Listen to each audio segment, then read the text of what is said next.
ओम और भूमि की कहानी मेल्ट माय हार्ट एपिसोड 3। भूमि मधु से अपनी तकलीफ़ें बता रही थी और यह बताते वक्त वह इतनी इमोशनल हो गई। उसे अपनी तकलीफ़ बताने वक्त उसकी जुबान भी लड़खड़ा रही थी और उसकी दर्द मधु बहुत अच्छे से समझ गई। पर क्या ही करे, क्योंकि आज उसकी हल्दी है, कल शादी, वह भी कोई आम इंसान से नहीं बल्कि दुनिया का वह इकलौता इंसान जो पूरी दुनिया पर राज कर सकता है।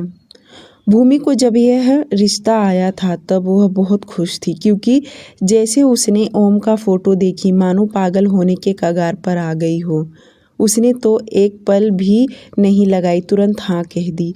और जब ओम के घर वाले उसे देखने आए तो भूमि की नज़र चारों तरफ फेर रही थी कि कब वह ओम को देखेगी, पर उनके साथ ओम तो आया ही नहीं था। तब उसे थोड़ा दुख तो हुआ, पर ऐसा लगा कि बिजी होने के नाते वह नहीं आया, पर ज़रूर वह उसे बाद में मिलने आएगा। पर देखते देखते काफ़ी वक्त बीत गया, पर वह कभी आया नहीं और ना ही कभी उससे कॉन्टैक्ट नंबर लिया, ना ही उनकी कभी किसी फ़ोन कॉल्स पर बात हुआ। फिर यह शादी कैसे? इसे शादी थोड़ी ना कह सकते हैं, यह तो सौदाबाजी हो गया। और भूमि अपने घर वालों से इसलिए बगावत नहीं कर रही थी क्योंकि बहुत ही अमीर ख़ानदान के लोग उसे अपने घर की बहू बना रहे थे और उसके घर वाले भी खुश हो गए। भला भूमि ना कहती तो सब के सब दुखी हो जाते, और वह ना क्यों करती। जब रिश्ता आया तब वह भी बहुत खुश थी, पर उसे लगा आज नहीं तो कल ओम उससे ज़रूर बात करेगा, पर उसने कभी उससे बात करने का कोशिश ही नहीं किया। भूमि को यही लगता था पुराने ज़माने में थोड़ी ना जी रहे हैं, आज के ज़माने में तो आज ही रिश्ता आया और आज से ही लोग बातें करना शुरू कर देते हैं। फिर यह है ओम कौन से ज़माने में जी रहा है, उसे तो और भी पूछताछ करना चाहिए था, पता लगाना चाहिए था। उसने कभी कोशिश ही नहीं किया।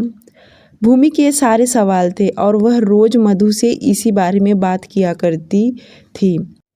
तभी दरवाजे पर कोई दस्तक दिया। भूमि की माँ अंजना जी।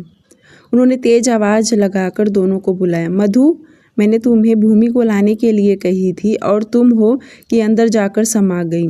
अगर भूमि को यह रिश्ता कैंसिल करना ही था तो वह स्टार्टिंग के ही कुछ दिन में अगर ना कह दी होती तो शायद यह रिश्ता वहीं रुक जाता, पर अब कुछ भी कर ले कुछ नहीं हो सकता।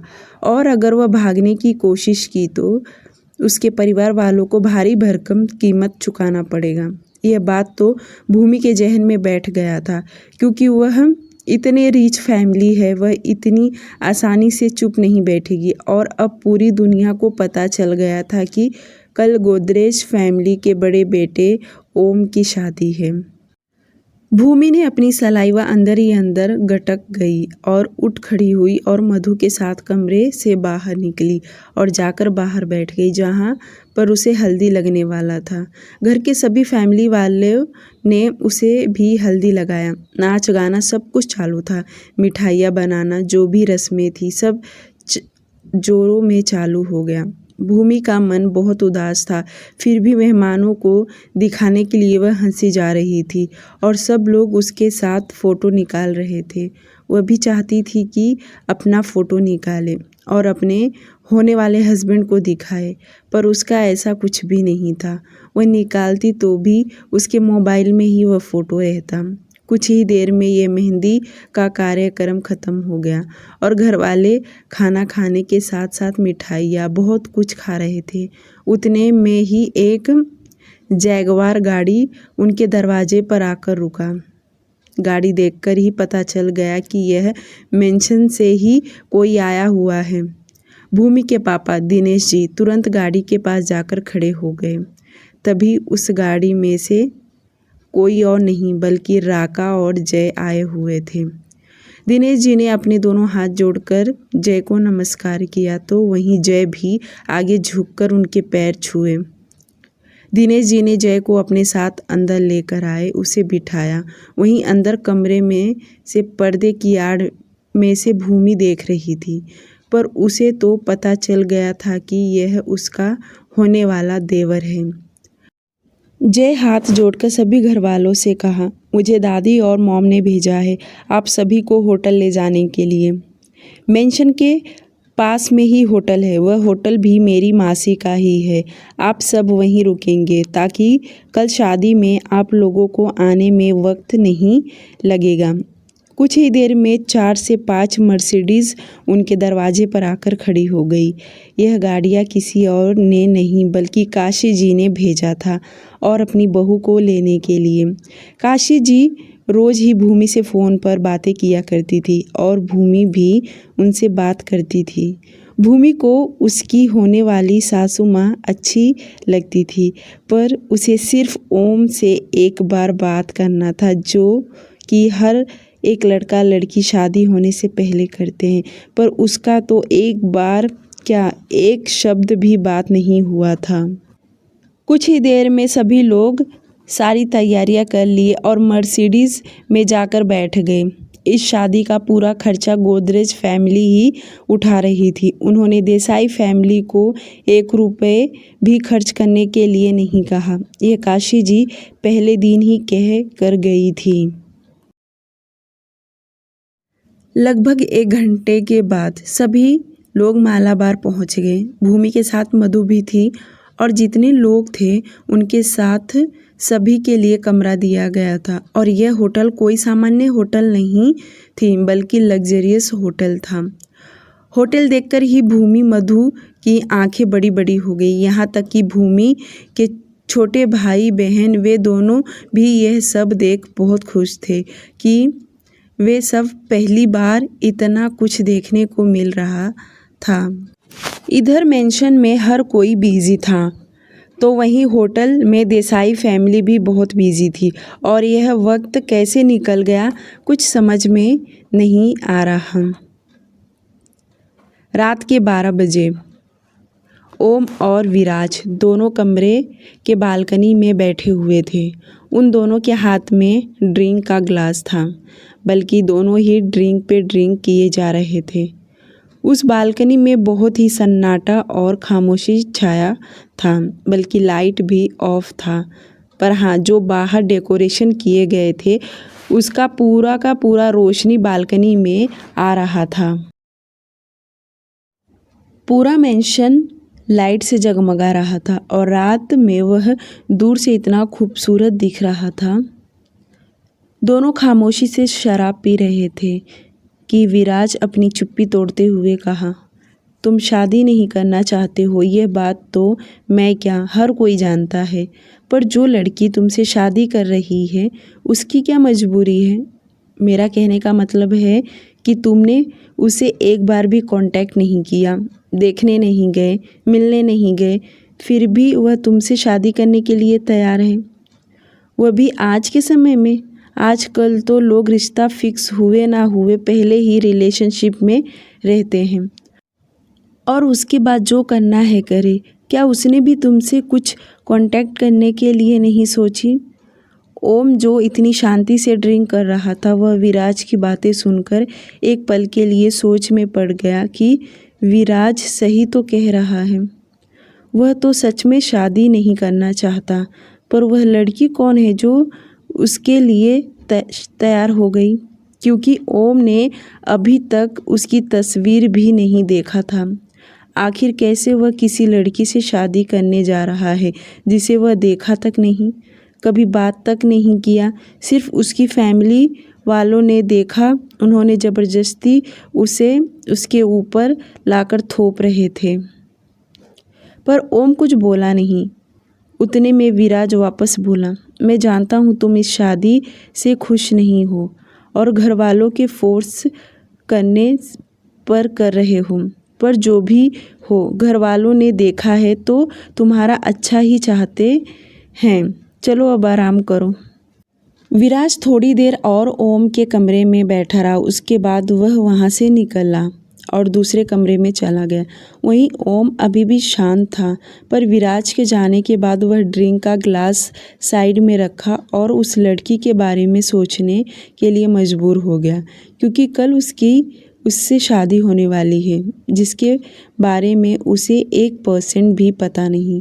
और वो मन ही मन खुद से कहने लगा, वह एक डॉक्यूमेंट पर सिग्नेचर करने के लिए 10 बार वेरीफाई करता हूँ, पर आज वह किसी से शादी करने जा रहा है उसके बारे में 1% भी नहीं जानता, क्योंकि वह गुस्से में शादी के लिए हाँ कह दिया था जब घर वालों ने उसे शादी करने के लिए फोर्स कर रहे थे, और ना बातें किया और ना ही करना चाहता था।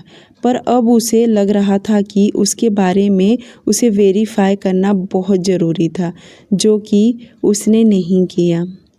ओम ने अपना मोबाइल लिया और राका को कॉल लगाया और उसे कहा, कल सुबह होते होते जिस लड़की से मेरी शादी हो रही है उसका पूरा इन्फॉर्मेशन चाहिए, क्योंकि अब उसके पास वक्त नहीं था। कल ही शादी है, मतलब आज रात का ही वक्त है कि वह उसके बारे में डिटेल्स लेकर आए। राका ने तुरंत हाँ कह दिया और कॉल डिस्कनेक्ट करते ही उसने अपने गुप्तचरियों को काम पर लगा दिया। देसाई फैमिली का इन्फॉर्मेशन निकालना कोई बड़ी बात नहीं थी, क्योंकि मिडिल क्लास फैमिली होने के साथ साथ वह बहुत ही शरीफ लोग थे। अगली सुबह होटल में भूमि रात भर नहीं सोई थी। भला सो कैसे सकती है, आज तो उसकी शादी है और यह हालत उसका ही नहीं बल्कि उसके परिवार में हर किसी का था। जैसे अंजना जी, दिनेश जी और उसके भाई बहन और जो रिश्तेदार आए हुए थे, क्योंकि छोटी मोटी कोई परिवार के साथ शादी नहीं हो रहा था, ये बहुत ही बड़े परिवार में शादी हो रहा था, जिसकी वजह से उनकी जान गले में अटका था, कहीं उनसे कोई गलती ना हो जाए। पर वह काशी जी और महेश जी बहुत अच्छे से जान चुके थे, क्योंकि वे लोग बहुत ही अच्छे लोग हैं, क्योंकि पहले दिन से ही उनका काफ़ी सपोर्ट करते आ रहे हैं। जब यह शादी न्यूज़ हाईलाइट बना तब कहीं ना कहीं भूमि और उसके परिवार वालों को अजीब लगने लगा, क्योंकि आज तक वे लोग रोड पर निकलना, किसी से लड़ाई झगड़ा करना, बहसबाजी आज तक नहीं हुआ था। पर न्यूज़ और न्यूज़ वाले लोगों का सवाल जवाब सुनना यह उनसे नहीं हो पाएगा, इसलिए काशी जी ने पहले ही यह सब स्टॉप करवा दिया था ताकि उनकी फैमिली को कोई परेशानी ना आए। उन्होंने गार्ड को पहले ही हायर कर दिया था कि कोई भी रिपोर्टर उन्हें परेशान ना करे, और वैसे ही हुआ, कोई भी उन तक नहीं पहुंच पाया। शादी दोपहर में था। भूमि के लिए डिज़ाइनर से लेकर मेकअप आर्टिस्ट सब होटल पहुंच गए, जो देखकर भूमि तो दंग हो गई। वही हाल मधु का भी था, पर वह तो खुश थी अपनी दोस्त के लिए। जो लहंगा उसके लिए डिज़ाइनर लेकर आया था वह बहुत बड़ा प्लास्टिक कवर में पैक था, और जब उन्होंने खोलकर उसमें से निकाला सभी की आंखें फटी की फटी रह गई। सबका रिएक्शन यही था, आखिर क्या है इस लहंगे में। Intricate blush maroon bridal embroidered lehenga with uncut diamond. जिस कमरे में भूमि और मधु थी, तो मेकअप आर्टिस्ट ने सभी को अब बाहर जाने के लिए कह दी, बल्कि जिस कमरे में भूमि की बहन सौम्या थी उस कमरे में मधु चली गई, क्योंकि उन्हें भी तैयार होना था। भूमि को तैयार करने के लिए 2 डिज़ाइनर और 3 मेकअप आर्टिस्ट आई थी। टोटल 5 लोग उसके सामने खड़े थे। उसके बाद भूमि को कंफर्टेबल चेयर पर बिठा दिया और सामने बहुत बड़ा मिरर लगा था, और सभी लोग मेकअप का पूरा सेटअप लगा दिए और उसका मेकअप करना चालू कर दिया। दूसरी तरफ मेंशन में ओम को बहुत सारा ऑफिस का काम करना था, पर वह जानता था कि आज के दिन अगर वह घर से बाहर निकला तो सब के सब उसके ऊपर भड़क जाएंगे, जिसकी वजह से वह अपने कमरे में बैठकर लैपटॉप लिए काम किए जा रहा था। कुछ ही देर में राका आया और दरवाज़ा नॉक किया। राका ने पहले ही ओम को मैसेज कर दिया था जिसकी वजह से उसे पता था कि राका आ रहा है। उसने दरवाज़ा खोला, राका अंदर आया और ओम के हाथ में एक पतला सा ब्लू कलर का फाइल दे दिया। देने के बाद वह वहाँ से चला गया। उसके जाते ही ओम अपना सब काम साइड में रखा। पहले वह फाइल लेकर पहले वेरीफाई करने लगा, जिसमें साफ साफ लिखा था भूमि अभी 2 महीने पहले ही अपनी फाइनल ईयर का एग्ज़ाम्स कंप्लीट की थी और उसके फैमिली का बांद्रा में एक छोटा सा स्वीट का शॉप है और उसके घर में उसके मम्मी पापा और उसके एक छोटा भाई अभिषेक, छोटी बहन सौम्या, टोटल मिलाकर 5 लोगों की फैमिली है और उन्होंने अभी तक किसी से लड़ाई झगड़ा या पुलिस कंप्लेंट ऐसा कुछ भी सिचुएशन में नहीं फंसे, बल्कि बहुत ही शरीफ लोग हैं। डिटेल्स कोई ज़्यादा बड़ा नहीं था, बल्कि 2 पेज में ही सब कुछ था। लास्ट पेज पर भूमि के पर्सनल डिटेल्स के बारे में था, जैसे कि उसके अभी तक का किसी के साथ अफेयर या फ्रेंडशिप। इसके बारे में बहुत ही थोड़ा सा लिखा था। उसका अभी तक किसी के साथ अफेयर नहीं है, बल्कि वह गर्ल्स कॉलेज में एजुकेशन ली है और आसपास के लोगों का कहना था कि बहुत ही प्यारी बच्ची है। ये थोड़े में उसका डिटेल सब कुछ बयां कर दिया। भूमि बहुत ही अच्छी लड़की है। ओम ने उस फाइल को बड़े गौर से देख ही रहा था कि तब तक वापस दरवाज़ा खटखटाने का आवाज़ आया और वह तुरंत अपने सेंस में आया। उसने उस फाइल को जल्दी से एक लॉकर में ले जाकर रख दिया, जहाँ पर उसके इम्पोर्टेंट डॉक्यूमेंट रखता है। जल्दी से दरवाज़ा खोला तो विराज और जय दरवाजे पर खड़े थे, क्योंकि उसके डिजाइनर ने कपड़े पहले ही लाकर रख दिया था और अब उसे तैयार करने की बारी उसके भाइयों की थी। उन दोनों को देख ओम ने अपनी पहले तो आंखें बंद कर लिया, क्योंकि उससे भी ज़्यादा इन दोनों को ही जल्दबाजी लगा हुआ है कि कब तब तक उसकी मॉम काशी जी आ गई। आते ही उन्होंने जय और विराज को साइड हटाया और अंदर आते ही बोली, ओम बेटा, लड़की वाले अभी घंटे भर में पहुंच ही जाएंगे, तुम जल्दी से तैयार हो जाओ। ऐसा ना हो कि लड़की को मंडप में अकेला बैठना पड़े और सब लोग तुम्हारा इंतज़ार करें, तो नाम मत रोशन करना, जल्दी से पहले तैयार हो जाओ। ओम एक भी शब्द नहीं बोला, बस वह सुन रहा था और काशी जी इतना बोलकर कमरे से बाहर चली गई। उनके जाते ही उसके दोनों भाइयों ने कंधे उचकाते हुए उसके तरफ देखने लगे। ओम एक नज़र उन दोनों के तरफ घूरकर देखा और तुरंत वॉशरूम में चला गया। करीब वह 20 मिनट के बाद बाहर निकला तो देखा अभी भी विराज और जय उसके कमरे में ही थे, क्योंकि वह दोनों उसको रेडी करके अपने साथ ही नीचे लेकर जाएंगे। ओम मना भी तो नहीं कर सकता, क्योंकि उसने ठान लिया था कि वह चुप ही रहेगा, जो जैसे चल रहा है चलने देगा, किसी के भी बीच में कोई इंटरफेयर नहीं करेगा, और वह वैसा ही कर रहा था। दोपहर के 12 बजे होटल रूम में मेकअप आर्टिस्ट ने भूमि को एकदम से रेडी कर दिया और जब भूमि अपने आप को आईने में देखी तो एक पल के लिए वह भी घबरा गई, क्योंकि जो भूमि पहले थी वह बिल्कुल भी दिखाई नहीं दे रही। सच में यह कोई और ही दिख रही थी। उसके बाद डिज़ाइनर ने उसे लहंगे पहनाए और उसे दुपट्टा, सिर पर चुन्नी लगाए, तो तब तो वह बिल्कुल भी पहचान में नहीं आ रही कि यह भूमि है। ऐसा लग रहा था जैसे कोई मॉडर्न या हीरोइन आकर खड़ी हो। 20 मिनट में वह एकदम तैयार हो गई और खड़ी थी। मेकअप आर्टिस्ट और डिज़ाइनर ने उसके 1-2 फ़ोटो निकाले और बहुत सारे कॉम्प्लीमेंट देते जा रही थी। एक ने कहा, ma'am you are really looking very lovely, तो दूसरे ने कहा, यू आर लुकिंग अमेजिंग।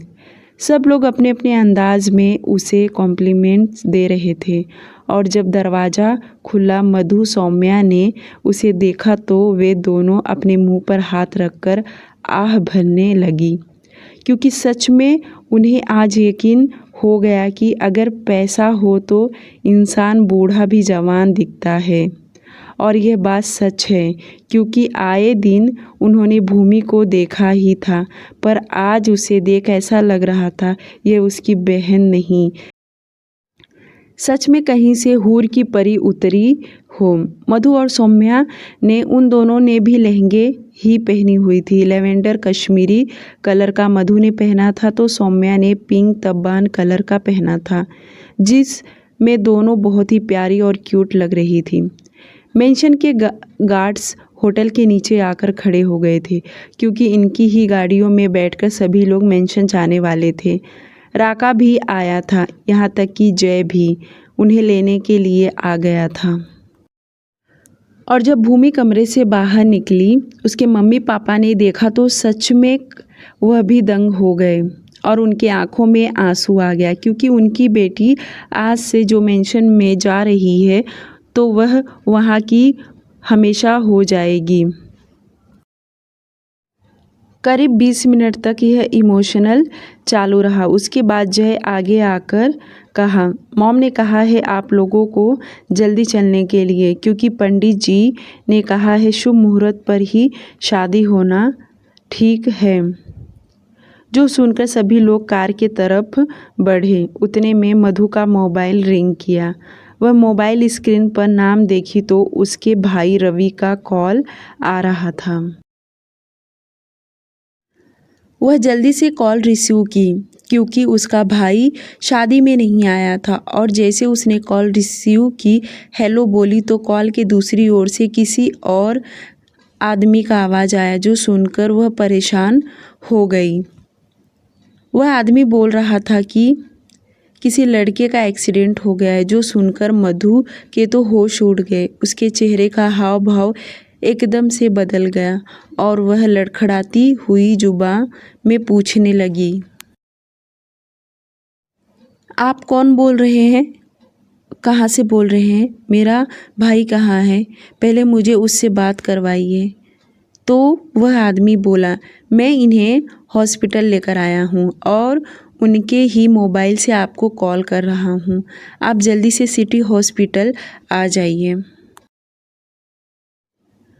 मधु उससे बात कर ही रही थी कि उतने में अंजना जी और दिनेश जी उसे आवाज़ लगाने लगे, क्योंकि सभी लोग कार में बैठ गए थे। मधु दौड़ते हुए अंजना जी के पास आई और बोली, आंटी रवि का एक्सीडेंट हो गया है, मुझे हॉस्पिटल जाना, आप लोग जाइए। उसका इतना कहना कि सभी लोग परेशान हो गए। मधु की मम्मी सौम्या के साथ दूसरे कार में बैठी थी। बाकी के कार वहाँ से जाना स्टार्ट हो गए। मधु भूमि के साथ कार में बैठने वाली थी।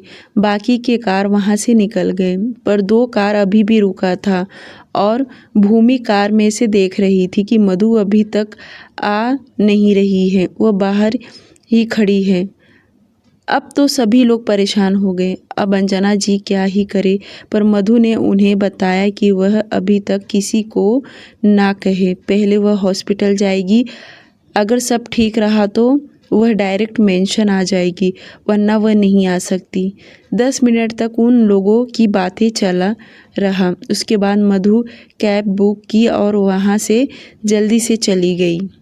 उसको इस तरह जाता देख भूमि परेशान हो गई और वह तुरंत उसे कॉल करने लगी, पर उसने कॉल नहीं रिसीव की। तो अंजना जी कार में से बाहर निकल के जाकर भूमि को सब कुछ बता दी, जो सुनकर भूमि के आंखों में आंसू आ गए। वह तो परेशान हो गई, क्योंकि उसे सच में मधु के बगैर वहाँ जाना अच्छा नहीं लग रहा था। दिनेश जी ने भूमि को समझाया कि बहुत बड़ा एक्सीडेंट नहीं हुआ है, बट उसे चोट लगा है, तुम्हें फिक्र करने की ज़रूरत नहीं है। मधु आ जाएगी थोड़ी देर में और रवि को अपने साथ लेकर आएगी। जो सुनकर भूमि शांत हो गई, पर उसे दुख था अपनी फ्रेंड के लिए। क्या लगता है आप लोगों को किसका कॉल मधु को आया था?